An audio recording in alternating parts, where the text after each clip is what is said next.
All right, looks like we're up and running. So thanks everybody, welcome. So glad that you were able to join us on this Friday in February. And we are so excited that Melanie Huggins and two of her teams, Sarah Sawicki and Philip Higgins, have agreed to join us this morning. And just to follow up, we had such a rich conversation back in December when Melanie did her keynote, but we didn't have enough time. So I'm really appreciative to our Richland team for being willing to do kind of an encore and just have more time to talk and to answer questions. So Melanie, Sarah, and Philip, I'm just gonna turn things over to you. Thanks, Linda. I'm going to share my screen in just a second, so I'll go ahead and get that started. But first, I just want to say thank you so much to Ripple for letting us come back and talk to you. You guys must be the hardcore data heads, and I brought the big guns today. So I've got two of my team members that are here to answer questions. Before we get started, I just want to say again, thank you to Linda and Ripple for letting me do this. It is rare that I do what I did, your keynote, where I run out of time and I talk too much. I really love questions, and I felt so terrible that we didn't have time for questions that I'm glad they let me make amends and apologize and come back and talk to you some more. So I thought what I would do is just kind of recap a little bit of what the keynote was about, just really quickly, hit a couple of slides that I did not get to, and then turn it over to Sarah and Philip to answer some of the questions that were in the chat and some of the things that came up. And then whatever questions you all have, you have us for an hour, so ask away.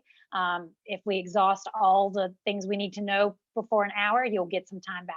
So I don't want to make it unnecessarily burdensome and long for you if you don't need us, but we're here for you if you need us. So let me see if I can share my slides. And I'm just going to hope everybody can hear me okay. Let me know if you cannot, or okay, great. And then if I go too fast or you have a question of anything that I say, please stop me and we will talk in the middle. But this should only take a few minutes. I just wanted to recap. So the way that I tried to frame the conversation that we had in December was, as a library director, the reason I care about data and the reason I care about stories is because of these three things.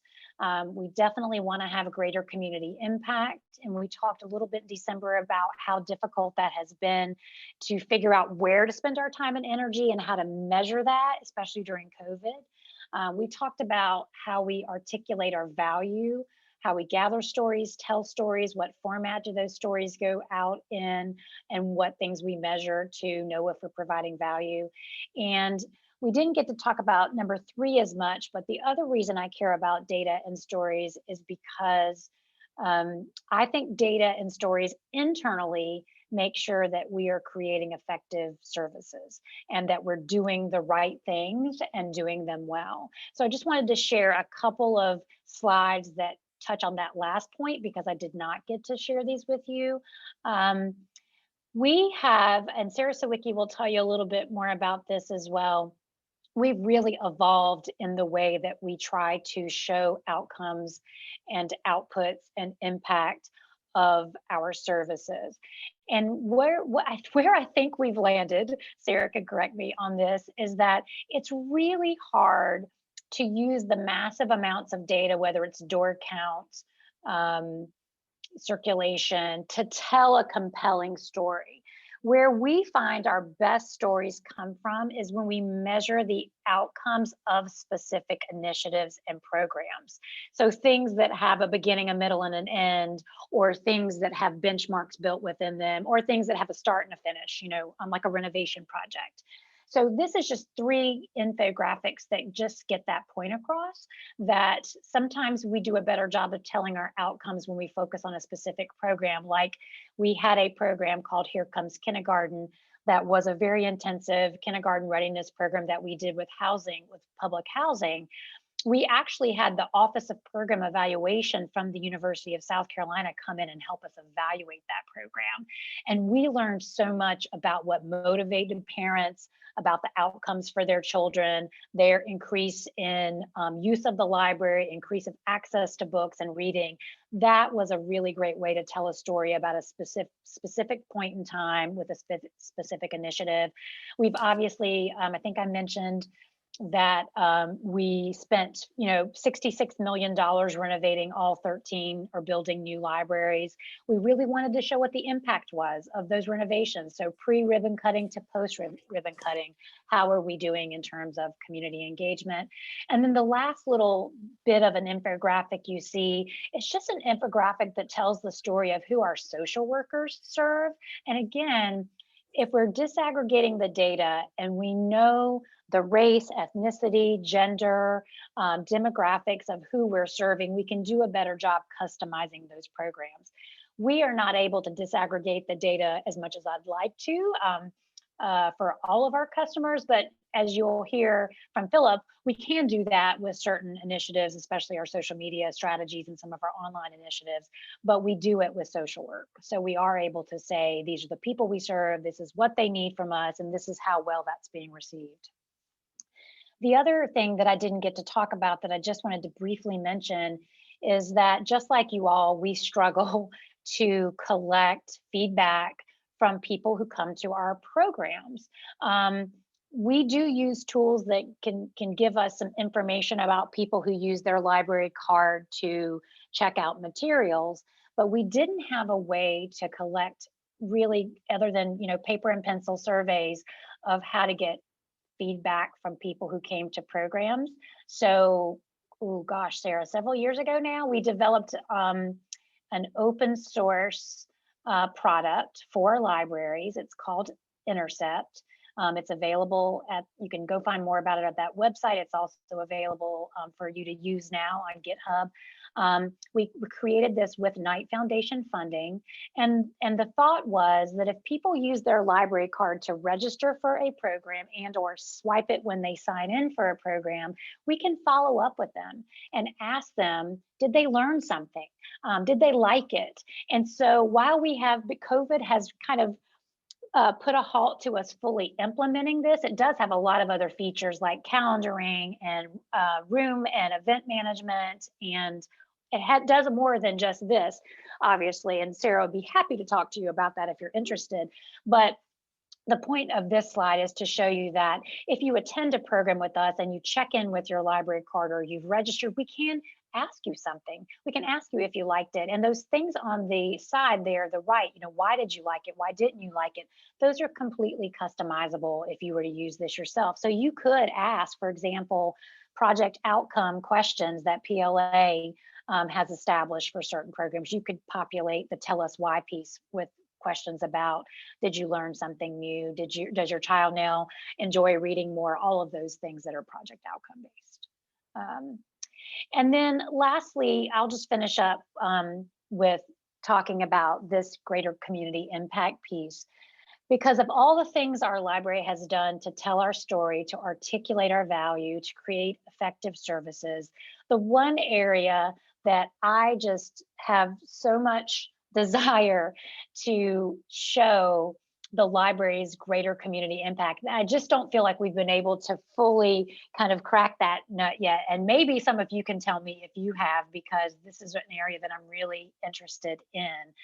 And what I mean by that is, how does the library tie itself to quality of life within the community? How does the library tie the activities and objectives and indicators that we have access to and that we provide to community well-being? And this is just a sketch that I did in a workshop trying to figure that out. Like, this is just the diagram that Sarah actually keeps on the wall of her office to remind her that we have got to figure this out. We have got to figure out, how do we show that the library really does help attract and retain talent within the community, that we do create greater mental and physical wellness within the community with the things that we do. And we are just starting to have conversations about how the library fits into this within our own community. What I'm showing you now is the work of a group called Ingenuity SC. They are basically their sweet spot is project management, but they really look to bring cross-sector and cross-governmental. They serve all the communities in what we call the Midlands, which are 6 or 7 counties within and around Richland County, where we are. And they want to make the Midlands as economically competitive as possible. And every year they publish this competitiveness report, where they look at these 5 indicators of what competitive communities are. And you can see them here, and you can read they just, I think, published their last report a week ago. So there's a newer report than this one that you're seeing right here. And they do some really deep dives into existing data, and then they do collect some original data as well. But they do see the library as part of what makes the community livable, and that we do add to the quality of life here. Now, do we send them data that proves this? Not yet, but we hope to. But they do definitely think that the library is a piece of what attracts talent here. We are welcoming to diverse communities, the library is, and that does factor into the arts and entertainment piece of the livability metric, the vitality, how young is our population, the well-being index that they look at. So what Sarah and I have been trying to do is pull some key partners together and see if possibly we can expand this notion of competitiveness to include things like mental health and wellness, to include things like how welcoming we are, to include things that the United Way tracks, like access to affordable housing and GED and high school diploma attainment. So we're trying to take a step back from library world and look at the overall community indicators and how the library fits into those. And I am obsessed with this notion of happiness. And I don't know if you're familiar with the happiness index, or happycounts.org is a place where you can go get all the information that you need. And you can see the domains of happiness are listed right here on the screen for you. And these are all things that I think the library impacts, but how do we prove it? How do we show it? What data do we have that supports it? And there's actually the happiness policy book is a book that I'm reading right now, which is about how the function of government should be to make people happy. That's a really interesting concept for me right now and where we are in this country. And I do think that there's a toolkit there. It talks about different communities that are already using the happiness index. And I think this is something that's going to guide our conversations here in Columbia and Richland County, really showing how the library actually impacts these as well. So that is all that you didn't see that I didn't get to in the talk. So I just wanted to briefly show those things. And now I'm gonna, just with this introduction, I'm gonna turn it over to my team to answer some of your questions, to talk about a few more things, and then take any questions that you have. So one of the things I showed you was this slide. And one of the questions we got in the chat was, who is this Philip Higgins person and how can I read his book? And well, Philip works for the library. He should write a book, actually. And this quote is just attributed to his smart thinking about how important brand and customer loyalty and customer engagement is. So Philip is our director of marketing and digital strategy, in that he plays multiple roles within that title. It's everything we do online to attract new customers. It's everything we do in print, in our signage and our buildings to attract and make existing customers feel valued. And so that is Philip. Philip, say hey to everybody. Philip's the one who kind of introduced me to this idea of the customer engagement, customer loyalty funnel. I think of it as a continuum, or a funnel is, and I did show you this slide in the talk that I did. And I didn't know if, Philip, you want to just talk a little bit about how this relates to what you do, the work that you do. We had a lot of questions about what metrics we measure, what they mean, how we monitor social media and online engagements. And then of course we had a lot of questions about how do we do this if we don't have a Philip Higgins on our staff. So that was a question that we got too. So Philip, I'm just going to let you talk through this a little bit and we'll watch the chat and see what pops up. Sure. Oh, sorry, I'll go back. Sorry. Yeah. Well, you know, this is almost sort of like our take on a sales funnel, I suppose, if you were to look at it. Always good to start with a story. So I mean, I've been at Richland Library happily for just a teeny bit over 5 years now. And when I first started, one thing that I was really in a mindset for as a marketer and a web development person was product marketing, right? Like, oh, here's a story time. Oh, here's a new initiative. Here's this thing. And I want to market it as a product, almost like under the Coca-Cola, right, brand umbrella. I want to market Diet Coke, the library's version of Diet Coke, whether it's an event or something else. And I quickly found out, because I was new to the library world as well, boy, libraries do a lot of stuff. And if you are going to try to market every individual event, feature, service, you're going to chase your tail all the time. And from that realization, our strategy, which is really a brand marketing strategy, as opposed to what I would typically call a traditional product marketing strategy, with this sort of funnel, or really, as Melanie pointed out, it's really not a funnel so much as it's a very interwoven process, right? But that's where this came from.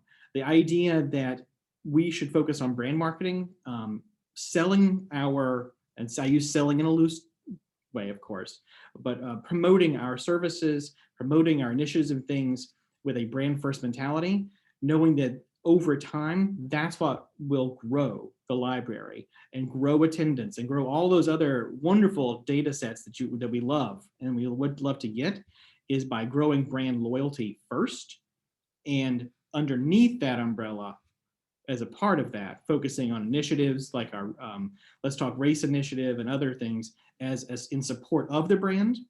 Of course, we take our brand values and promise very literally and very seriously. And so that's really what informs the pillars that sort of that support and make up our brand strategy.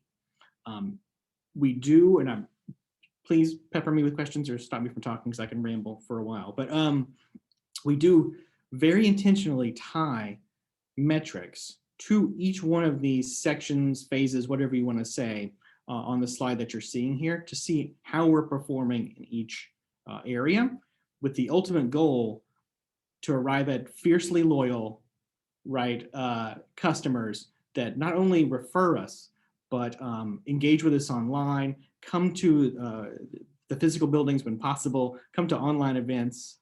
Clearly that's going to be around for a long time. And that's the goal. I can get into the specifics of what we measure exactly for each phase, but like some examples, like just we start off with awareness. Just literally, do people know and think about the library in any variety of contexts when they're going online, right?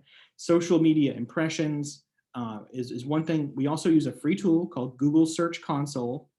If you have a Google account, you can sign up for it. And those two right there will give you an insight into how often your brand, the library, is really just brought up, is just sort of introduced into the zeitgeist of your community, that people are aware of you. And that's the first step, just people being aware. And we move from that to recognition. Right, a net promoter score, Linda, that's really good. Net promoter score is actually near the end, or sort of where we're going, which is a measure of how people perceive the value of the library and what we do in the community. Again, we're very specific with how we approach that. It is an email survey.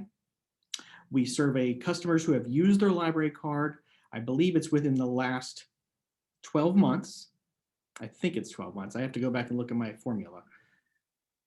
We think of active users as people who have used their card in the last 6 months, I think, for circulation, but it might be different for the media piece, but go on. I'm certain you're correct. Let's say 6. Don't be so certain. I can look at the query myself, but the great thing about it is, it's sort of, it's a running campaign to use a general term.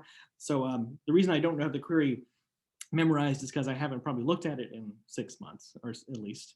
But it's a very small, we look at, I think it's 6% of the card holders that have used their library in that certain time frame.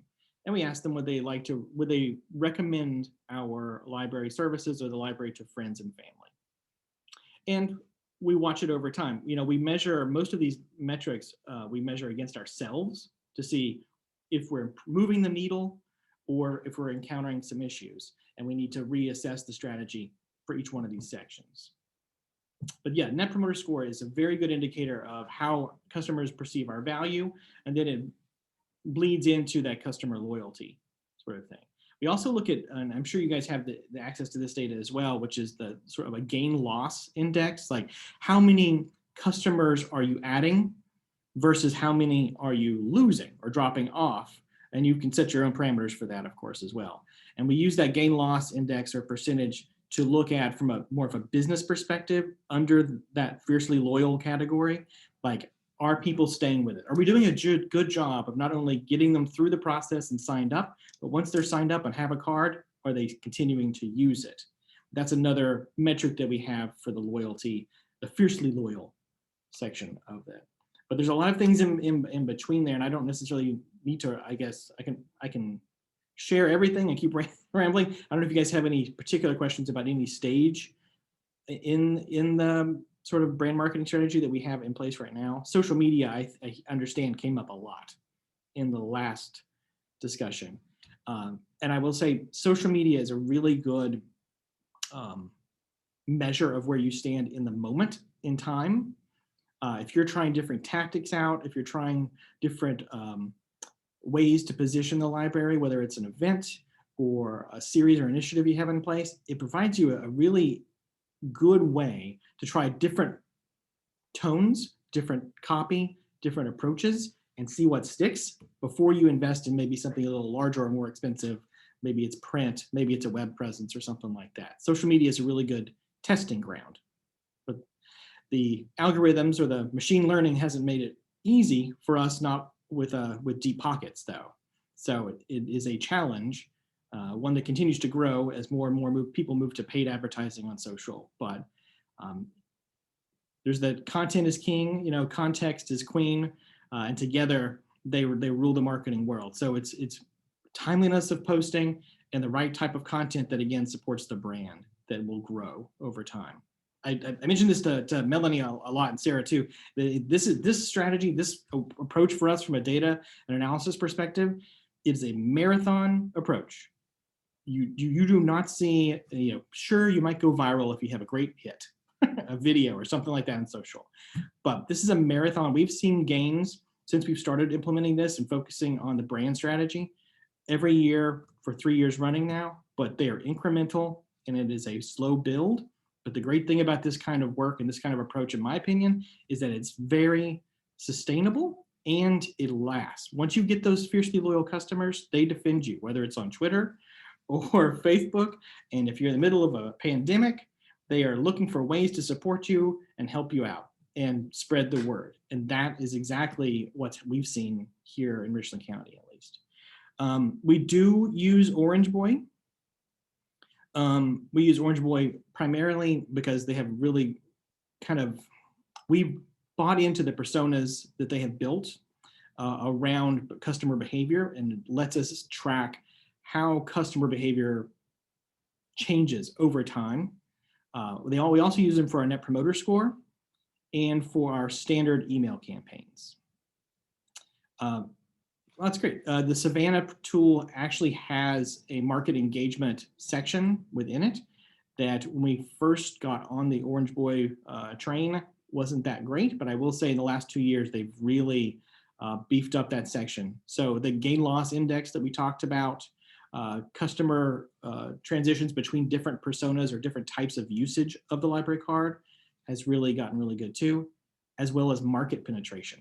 That's a very traditional marketing data point right there, but one that I think is really helpful from a big perspective. Like how many people, how many households in our county or in our region have we been successful and have a library card.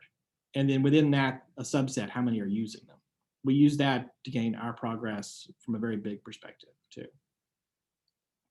I don't necessarily want to keep going, Melanie. Does that help answer some of the questions? No, it does. I think, one of the reason I think that I wanted you to talk a little bit more about this is because I put it back on this customer engagement slide again, because I think that if our overall goal is to have incredibly loyal customers that find value in what we do, that advocate for libraries, that benefit from libraries, that we've got to think about our traditional measures as indicators of customer loyalty. It's what you've just described in the marketing world is a way that you can use those marketing metrics to show that you're building customer loyalty, which is critically important. I tried to one time when I was talking to Philip, try to walk through this thing with an actual example, like to go all the way through. And it does kind of bump around because depending on the individual person and their needs, they might jump right from awareness to value, so it's not linear necessarily, but door count really doesn't tell us anything. That in and of itself, as I used to laugh a lot, it was funny at the time, it's not so funny now. Door count only tells us how often we need to buy toilet paper and change the carpet.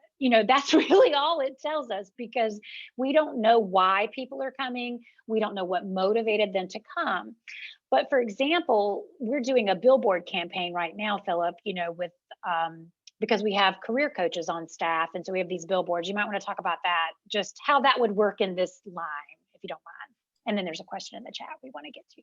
Sure. The billboard campaign is specifically for our career coaches.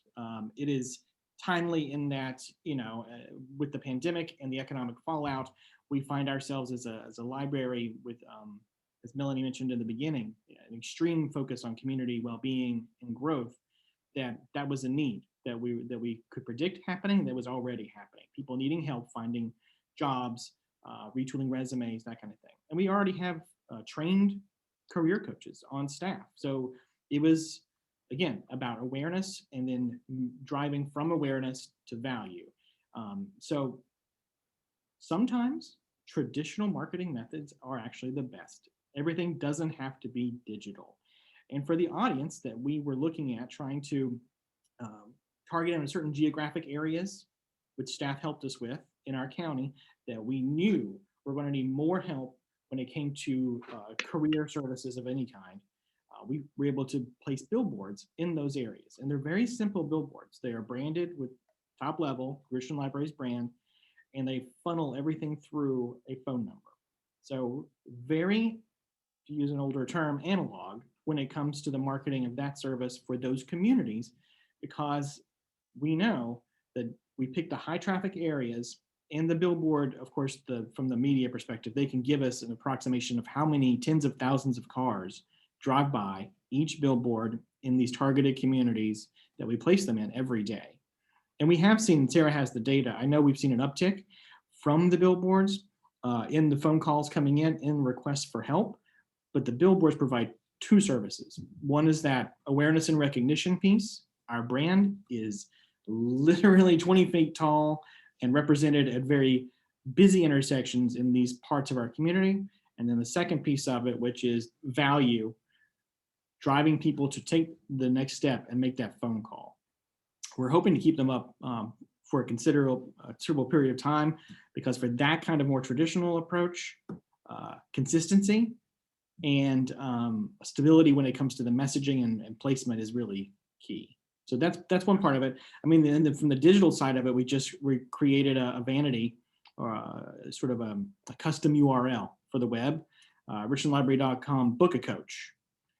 And it'll take people straight to a form where they can request an appointment with one of our career coaches. So that's the digital arm of this same campaign. Also, there was a question in the chat, I think, about a department and that sort of thing. I would say it kind of falls in Allie, right?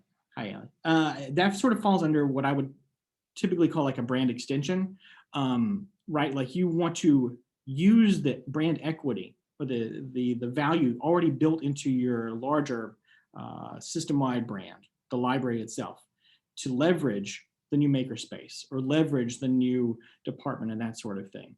So yes, the strategy would still work. I would say, like, if you're looking to build a brand around the makerspace or a department or something, first look to the library and how you can tie the two together, right? Whether it's visual design or just simply always making sure that when you talk about the makerspace, it's part of the larger brand strategy. And I don't know if that answers the question necessarily. I think this is replicable, whether it's a department, a campaign, or the library as a whole. I'm very focused, to put it bluntly, on the library's brand at large. So when we have something, it's based off of them, the library itself. Allie, another thing I'm thinking that you might be wondering is, I do think that as I'm gonna show you on this next slide too, definitely, like Philip just said, different initiatives and different programs and even different departments can have different metrics, but the arc of it is still the same, right? You want to create awareness, you want to make sure that what you're doing is effective, you want to get people in or online to see what you're doing, you want to know how people think and feel about it. So I don't think it's a different process, because these two, like, pieces up on the slide here are about, we have a whole Let's Talk Race initiative, and we do have maybe different ways of engaging that community for that particular program, just like with our evening arts. And these were just two successful campaigns that resulted into really high levels of actual participation. Not just people saw it, but then they acted on it. They found value in it. And then they promoted it to someone else in some cases.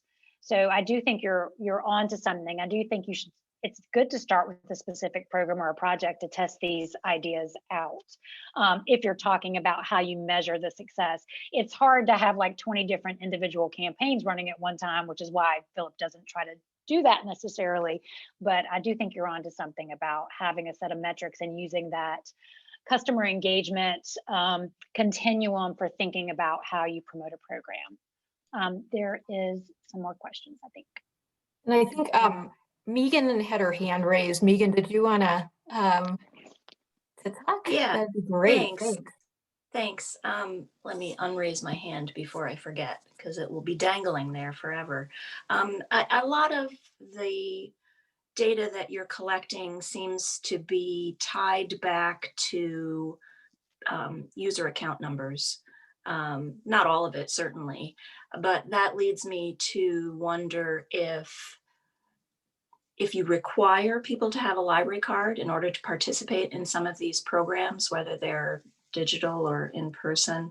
And if you have any thoughts about reducing barriers to getting library cards, if the library card is such a useful data collection tool. Sarah Sawicki, take it away. Yeah. Hey, Megan, how are you?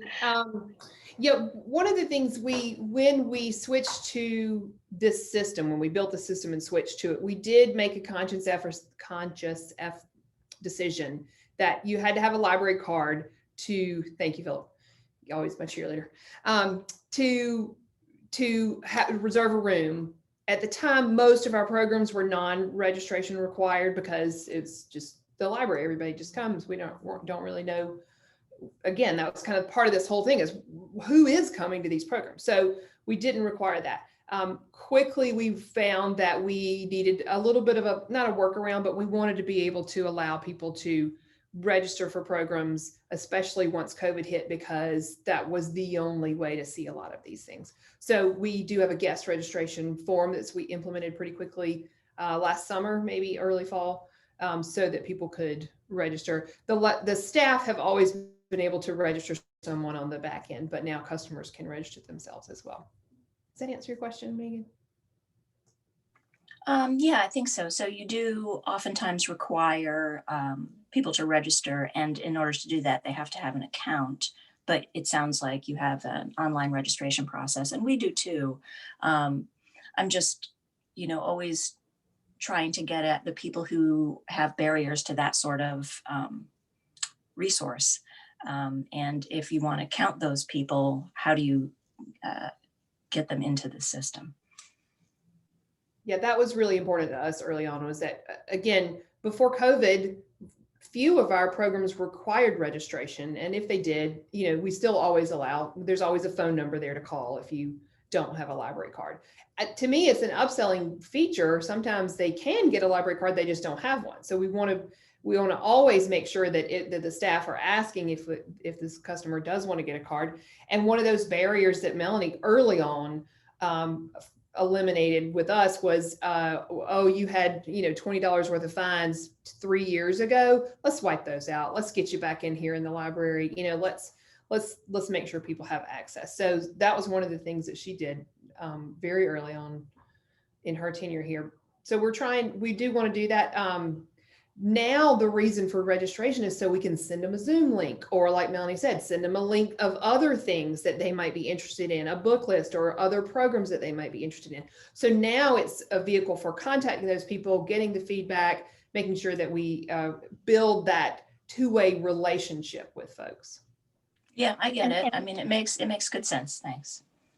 And I would say when we were in person too, if you didn't register, we were just getting to the point pre-COVID that you could still swipe your card when you walked in and let us know that you attended. So you didn't have to register ahead of time. We could still capture you as an attendee. But we are really, and the things that we're talking about are more maybe our conventional programming. We do a ton of programming out in the community, not tied to the library physically at all, that doesn't require any kind of registration. But frankly, we struggle to collect data there as well. I mean, it's, I think one of the things that, this is maybe a topic for another day, but I do think when we're talking about diversity, equity, and inclusion initiatives, it is of paramount importance that we are able to disaggregate data so we know who we're serving. And we don't ask race or ethnicity questions on our library card application presently. We are going to add it at some point as optional. Philip's like, are we really? Yeah, we are. Because I do think that we need to be able to know who we're serving and who we're not serving. And that's the only way to know. We use the Annie E. Casey 7 Steps to Racial Equity tool within our own library to make sure that we are creating equitable policies and practices. But the first step of it is disaggregating data and knowing who you're serving. And I think it's time for libraries to, and you're hearing the same conversation with vaccination distribution. They're not disaggregating the data by race. They don't know who they're giving this vaccine to, which is a huge problem. So I do think we've got to have some real soul searching about how much data we ask for and are willing to collect and what we do with it. I completely agree. And thank you for bringing that up.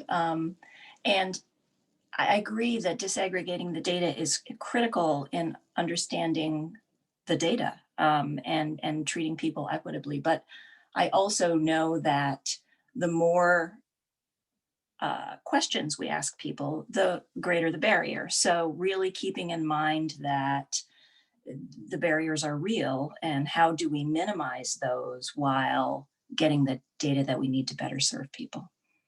Agreed, 100%, 100%. I 100% agree. And I think the key is having a library culture that is willing to go the extra mile to do anything it takes to get that person registered or a library card in their hand. I have to recommend a book because it'll scare the bejesus out of you if you haven't read it, but it's called Automating Inequality. And it is about how, exactly what you just said, Megan, about how systems built on collecting data via technology and analyzing that data through some artificial intelligence and algorithms have really created a greater barrier in our world for people who have the most risk and the most to lose. So I highly recommend that.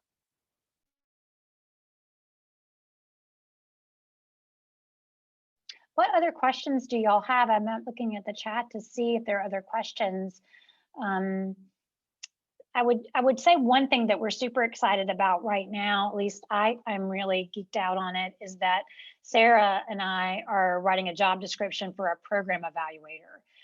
We've decided not to, we've had a data analyst in the past, and we can talk about the pros and cons of having one of those on staff.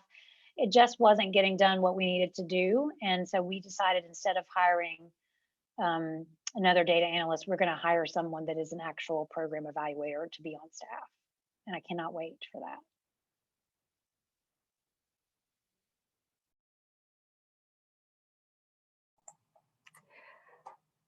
I have a question that I'm hearing from a lot of libraries during the pandemic, and I'm wondering how you're handling this, which is just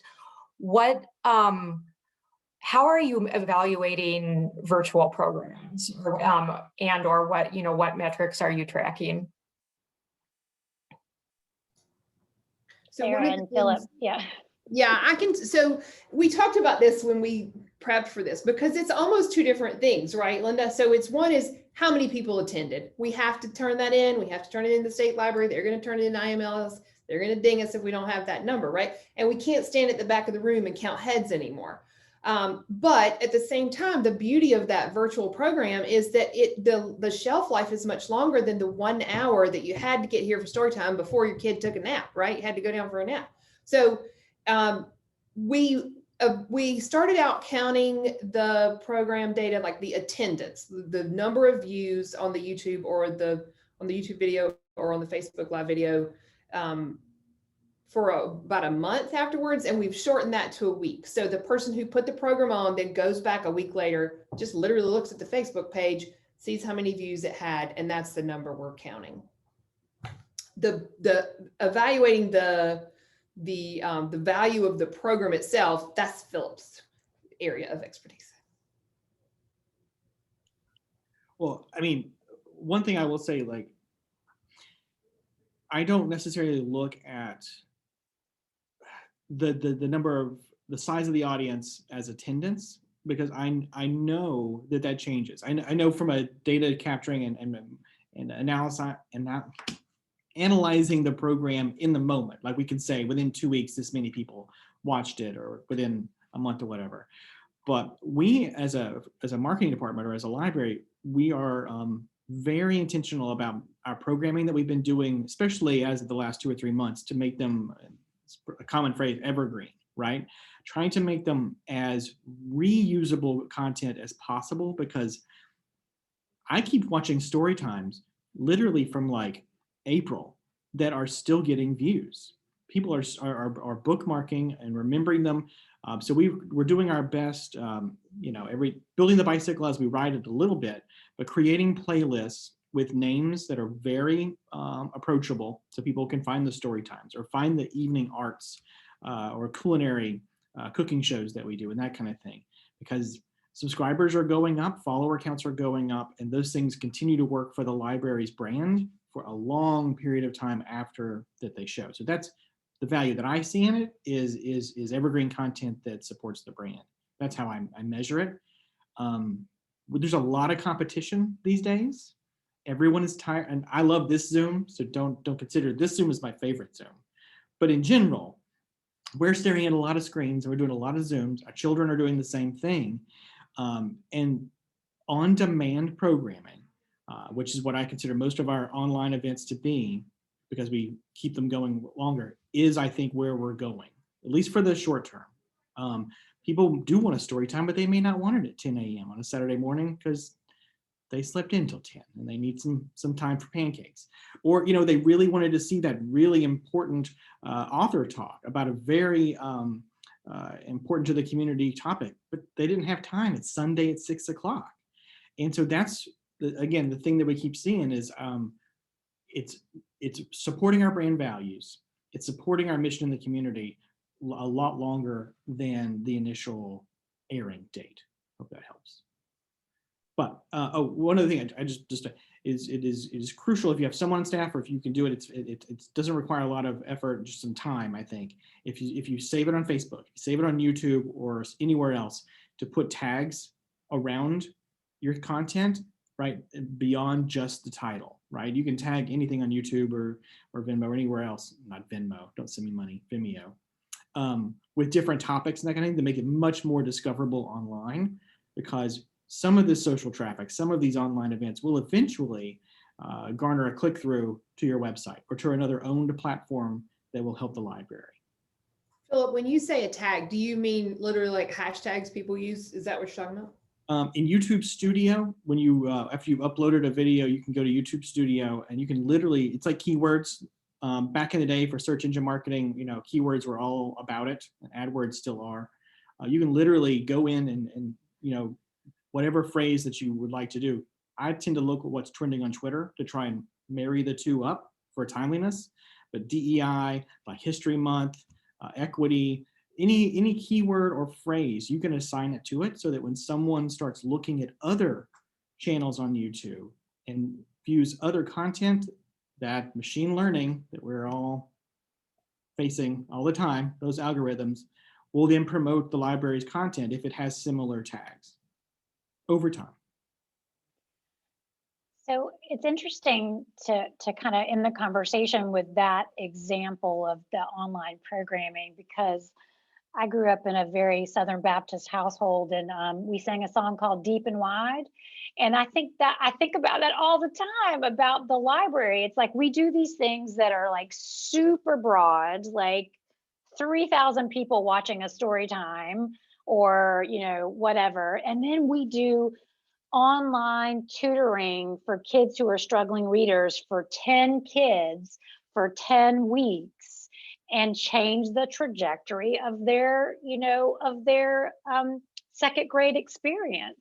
So I think that's what's so hard about data and stories. Is not hard, I guess it's an opportunity, is that we're building customer loyalty in both of those examples.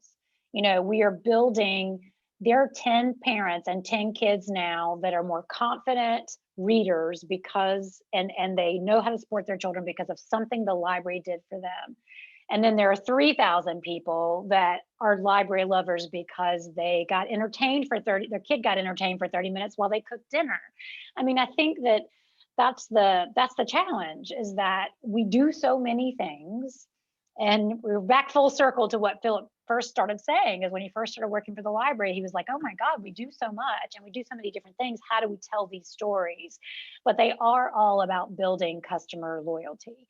And it's not just loyalty, people who are willing to say, you build loyalty by providing an amazing experience for people and doing something that's really transformational for that individual person. And I think that's why it's so hard for us to measure it, because it happens in 3,000 people and it happens for 10 kids over 10 weeks. Yeah, go ahead, Linda. I was just going to say, yeah, I think that's a great point, and it really just speaks to the importance of nuance with data. So I think, I think we can tend to think of data as hard and fast, black and white. So certainly reaching 3,000 people was better than reaching 10 people, but that's just not the case. And so we need nuance with how we're interpreting data, contextualizing data, and I like to think of it, so a lot of people will say like data driven, but I like to think of it more as like data powered or data inspired. So the data are a piece of it, but there's a lot of other context, a lot of other factors that need to be used to interpret those numbers.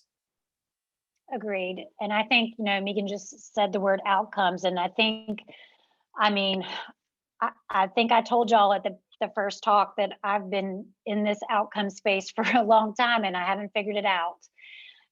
That is not what has gotten my library funded at $66 million for a capital campaign. It wasn't that I told this amazing story about outcomes.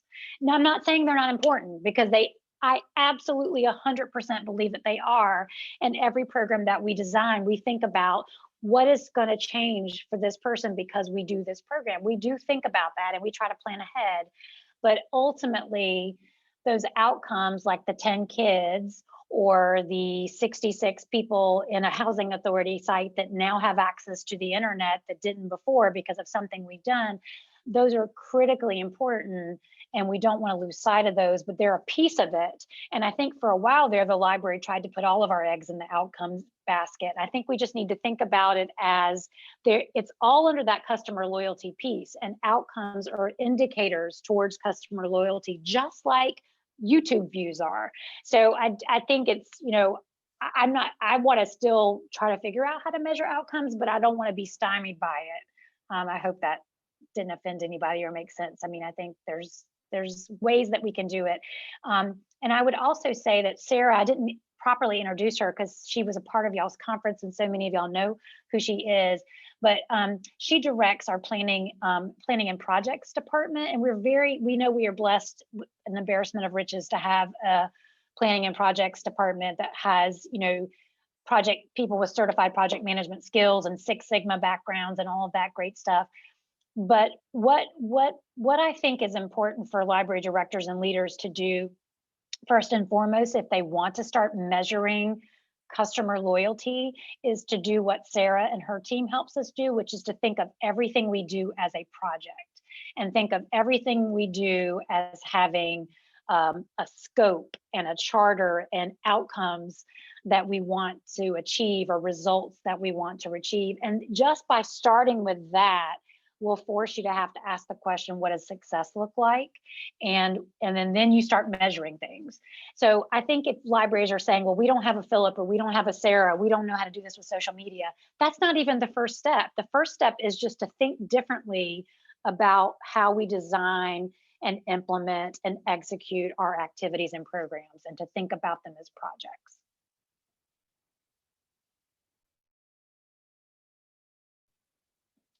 Well, we have really enjoyed it. We are so glad that I could bring my team to meet you all and to share. And please share the recording if it's helpful. We can put our emails in the chat if you want to follow up. Well, it's really easy. We're just our first initial, last name, and at richlandlibrary.com. So please do let us know if you have any questions. We'll get it. If you want a job description of some sort, we'll get it to you, or get it to Linda so she can share, especially when we get a program evaluator. We're a little too excited about that possibility. Yeah, and actually a new question just came into chat. So basically Kieran is asking, for small rural libraries who maybe are serving a population of 5,000, have 3.5 FTE, overall budgets of around 250,000. Like if there's one thing that they could do to implement, like in terms of marketing or in terms of data, what would you suggest? Well, I think we all three should answer that question, because we're going to have a little bit of a different take on it, Kieran, but I think I've already kind of answered it, is that I would frame your initiatives clearly and carefully from the beginning, because there's no sense in measuring data or doing any social media work if you don't know what you're trying to achieve. So that would be my advice from a leadership perspective, would be to use project management mentality to frame what you're doing and what you hope the outcomes are going to be. Sarah, how would you, or Philip? I think from the data perspective, the reason we have currently an unfilled data analyst position, but might be moving towards something else. But the reason we had it to begin with is because we had this project that said we eventually ended up with Intercept, and it wanted to be how do we measure program attendance? How do we get people's feedback from things? And there was a teen librarian from one of the larger branches who was interested in data. And we realized that from his input in the project that we really needed, if we were going to collect this, to be able to look at it. And so the point is, if you who already has a bent towards that, who likes a spreadsheet, somebody who would be willing to look into it, it's going to go a lot further than trying to find an outside person who is a data analyst, or hiring somebody, especially if that's not in the budget. We've got smart people. I mean, y'all have smart people. And so I think finding someone internally who really has a knack for that, or has an interest in it, is the best way to get started. I feel like that's where we started with project management too, is that we had some internal people who were just before I came on board who were just good at it and were willing to step up and take it on. And Karen, the other thing I would say to add to that is that if you only have 3.5 staff, you may have nobody that cares about Excel or data or whatever, but chances are there's a united way that serves your community. Chances are there are other entities that have data and that use data regularly. And I have found, while they don't always want to give you their data because of confidentiality reasons or whatever, I have found them to be good partners and at least helping us to frame the way we talk about ourselves. And if you're connecting with somebody else who's doing something bigger and has a bigger reach, I think that's always really important. So I would reach out to those community partners that have this expertise or that use data for things that you're interested in and see what you can learn from them and what tools that they have that you might be able to tie to. Philip, what would you say about that in terms of if you're a small rural library with a small budget, what would be the one thing that you would do? One thing, huh? Just kidding. With a few FTs, I think the first thing that, or advice, I guess, that I would give outside of a tactic would be from a social media perspective, from content generation perspective. You don't have to be Coca-Cola or Mercedes or whatever else, right? Like, there's a lot of content out there from your community partners, other stakeholders that are aligned with your brand, with your mission in the community, that you can share. That underscores your library's position in the community as one of a team player and one of contributing value to the community, and also underscores trust from a co-marketing perspective. When you tie your library's brand to other trusted institutions that already have equity in your community, you're doing both your library brand and that partner a really good service. You're working together to elevate both of your message. So rather than getting overwhelmed with like, how in the world am I going to come up with 3 dang tweets a day and 2 Facebook posts and a live stream? Oh, wow, my Southern's coming through a little bit. Apologize, but that's daunting, especially if you have just a few full-time employees. So I would recommend setting aside maybe a couple hours at the beginning of the week, a couple hours at the end of the week to literally just go hunting, using topics that are important to the library and to the community, and just starting right there, sharing other people's voice that will reinforce what you do. From a more tactical perspective, the one thing I would recommend with limited resources would be, again, crawl before you walk before you run, that kind of thing. Focus on one thing, right? Focus on one initiative. I wouldn't even say campaign, one series of programming or something, and use that as your starting point, and focus on one platform. If it's social media as a channel, just focus on Facebook. Don't worry about Twitter and Instagram and YouTube and all this. Like, just focus, hyper focus, and then schedule and promote that one thing and see how your audience responds, what does or doesn't work. And over time, it's marathon thinking. Over time, you'll see what does and doesn't resonate from your library's voice to the community. And I'll stop talking.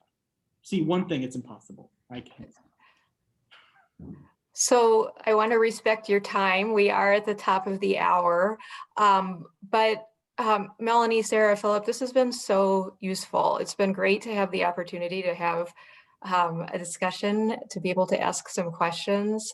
And we really appreciate you giving of your time. I will send out the recording, and also just wanted to quick mention, I collect like data and evaluation position job descriptions. So if you ever want to see those, let me know. I've got them available to share. And also, if you have one of those job descriptions, please send them to me, because I'm always trying to add to that stash. So just wanted to mention that as well. But Melanie, Sarah, Philip, thank you so much. This was a great hour, and we hope everyone has a great rest of the day. Happy Friday. Thank you. That's all. Bye.